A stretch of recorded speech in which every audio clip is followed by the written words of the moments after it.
Get ready. Mr. Deputy Chairman, for the last 3 or 4 days, we had the pleasure of listening to a number of speeches on the budget of this year. The budget was criticized by some members and it was welcomed by others. It is only natural, as we all know, we are going through a difficult period, so it cannot be expected that the budget will be welcomed by all. But at the same time, I can say that this year's budget escaped much of the severe criticism that was expected. No doubt, there may be some reasons for it, and I need not go into them. But I cannot forget one thing that has been said about this budget, namely, that this budget was expected to be a rather severe one, but that it turned out to be less severe than expected, and that therefore there was such a welcome for it. I tried to analyze the speeches of the members who criticized the budget. I will try to deal with their criticisms and try to show, according to me, what the major good points are in the budget.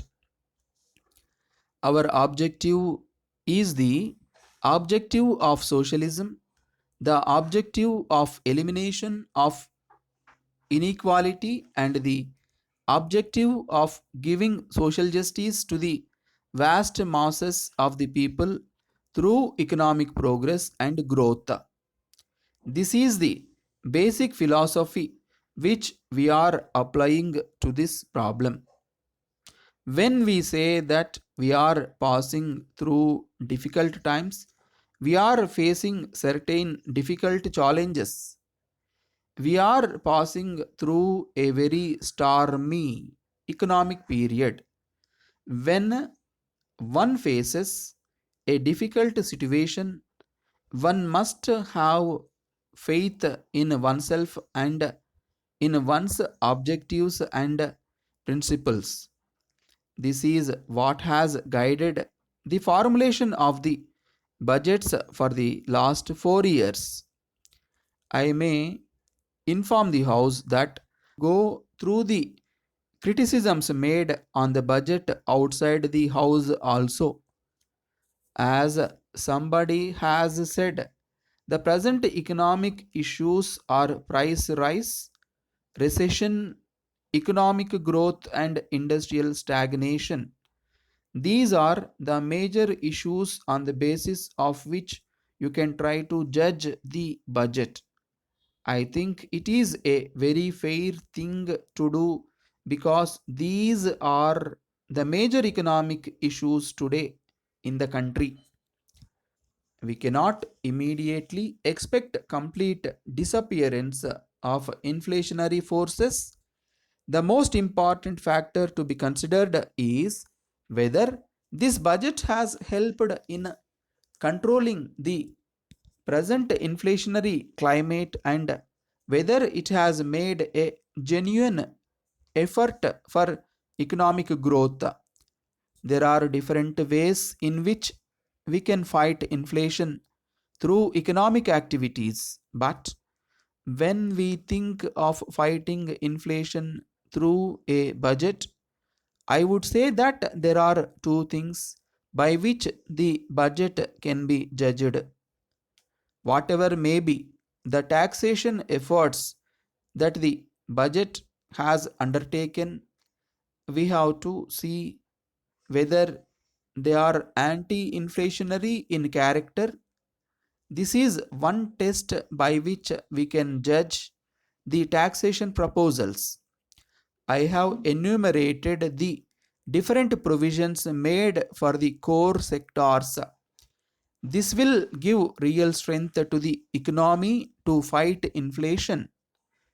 Letter from the Secretary, Bus Passengers Association, Chennai, to the Chairman, Metropolitan Transport Corporation, Chennai. Sir, we want to bring to your notice the difficulties experienced by the public traveling in the corporation buses, particularly the office going public. It is true that the population of Chennai city is growing by leaps and bounds, and there is the floating population also. Of late, the problem of transport has become a big one, and travel during peak hours has become next to impossible. The office going public are not able to reach their office in time due to frequent breakdown of buses. Great inconvenience is caused to the traveling public as a result of bunching of buses and stoppage at many points for issuing tickets. Some conductors take a long time to issue tickets. If stage to stage season tickets are issued for the benefit of passengers, it will help reduce the delay in the issue of tickets. It may be suggested that the number of point to point express buses may be increased. On behalf of the city passengers, we request you to take steps to improve the services and avoid the hardships caused to the traveling public.